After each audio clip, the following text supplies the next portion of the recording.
Never, ever give up. You can change and you can move around, but never, ever give up. I know people that are very smart. They went to the Wharton School of Finance with me. I know other people that aren't as smart, and those people are the top people in industry today, and they just were tougher. They didn't give up. And the smart ones had everything on their plate. They'd always come in with the A+ on the tests and the good boards and everything else. But when they ran into problems, they didn't know how to solve the problems like the guys that weren't as good. And it's very seldom that you see something other than this happen. So never, ever give up. A lot of that is all in the details. You've got to be into the details, because if you're not, they'll come back to haunt you.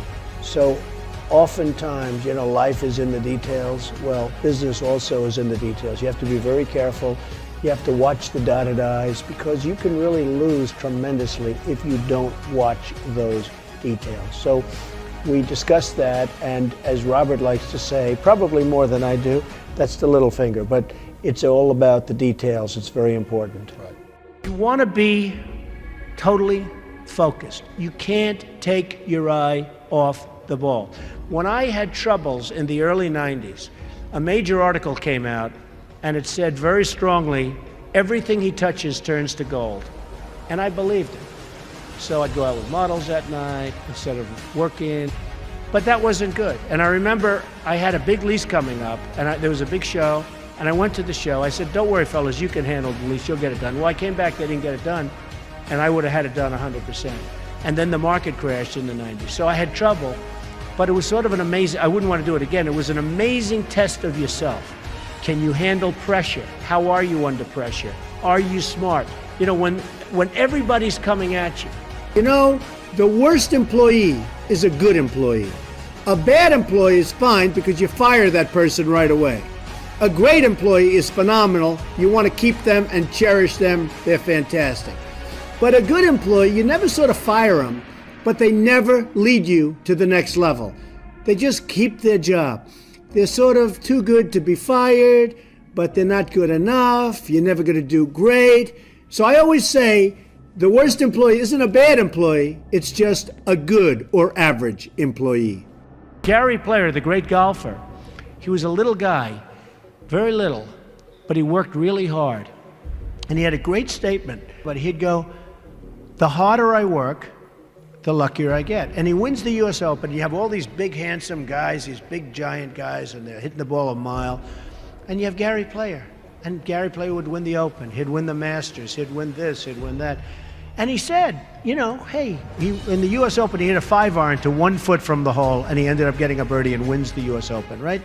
And he came off the green. Now, I know I've heard the statement before, but I heard it from him in a meaningful way.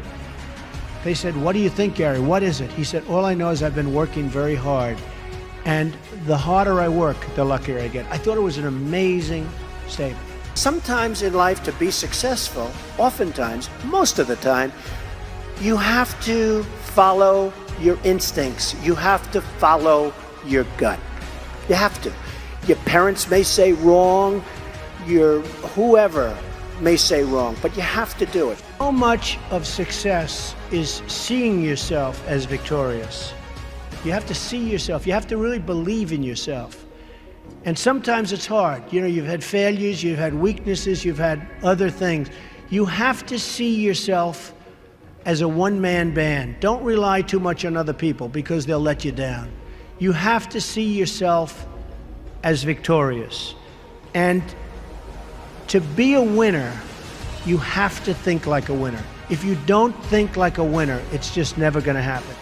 Many people have been asking about my desk and the fact that I have so many papers on my desk. It's actually very neat. I know where everything is, but if you look around, there's a lot of stuff. The fact is, I'm busy. I always notice that busy people that are very successful in many cases, have a lot going on their desk. I have papers from deals, I have papers from just about everything. I like to read up on things, I like to study what I'm doing. So therefore, you have a lot of action going on in your office. Now, some of the writers, some of the ones that aren't so smart, they talk about the desk negatively. They say, oh, isn't it terrible? Trump has so many papers on his desk. Let's analyze everything on the desk. And they do the best and they fail. But the fact is, I've noticed over the years, successful people have a lot going on their desk. My desk is in my office. My desk is a very important part of me. And frankly, it's a very important part of my success. Everything I do comes right through this desk. So if it's not perfectly neat, if there's a lot of action, I think that's okay. I actually think that's a good thing. You have to love what you do. And I'm not going to go over that long, but it solves a lot of problems. Because when you love what you do, when you really love what you do, you work harder. I mean, I have friends that don't love, and I tell this story. A Wall Street titan, big guy, but I was richer than him, and I'm richer, according to Forbes, I'm much richer than him. So I like that, I like that. But this big Wall Street titan, he's a big name. He has a son, and his son is a wonderful human being, which is amazing because the guy's a horrible person. But he's one of the biggest guys on Wall Street. So he wants his son, Alex. I'm going to use the name Alex. It's not his name, but I don't want to get this guy in any more trouble with his father than he already is. Alex isn't the strongest character. The father is a brutal, vicious killer. So the father has a big firm on Wall Street, and he wants Alex to go into the firm, of course. Come on, Alex, get in there, get in there. In the meantime, all these kids are graduating from Wharton and Harvard and Stanford, and they're just eating Alex's lunch. He doesn't have a chance. He doesn't have a chance. And he doesn't like it. He's not liking what he's doing. You got to love what you do. He's not liking it. So one day, but he can't leave because of his father. I actually tell him, why don't you leave? Your father's brutal. The father's just killing the guys. Tell him, you don't have what it takes. I'm sorry, Dad. Oh, this is great. So I say, you got to leave the father. You got to leave him. He said, I just can't, Donald. So anyway, he's a spoiled guy. He's a member of a very good golf club in Westchester, which is a rich place in New York. And he's on one of the committees, and he's on the Greens Committee. And they put him in charge of redoing the course. They're doing this big renovation of the course. It's a very good club. And he's there every morning at 5 in the morning.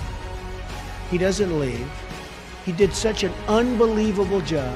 The contractors respected him. Everybody respected him. So the wife comes up. He's doing so great, Donald. He's so amazing. And they give him an honor. And this is a tough group of people that have this club. They're club members and they're difficult. They gave him an honor. The club came in under budget, faster by 2 months. He did an unbelievable job, and the quality of the work was 10 times what they ever anticipated. So they gave him a medal. I said, Alex, you ought to go and do this for a living. You ought to be a builder, whether it's houses or clubs or golf courses, renovation or this. Oh, my father would go crazy. He'd never let me. So Alex went back to Wall Street, where he was miserable, and a year later he quit. And he started doing renovations of houses and clubs and different things. And he's doing great. So you've got to love what you do.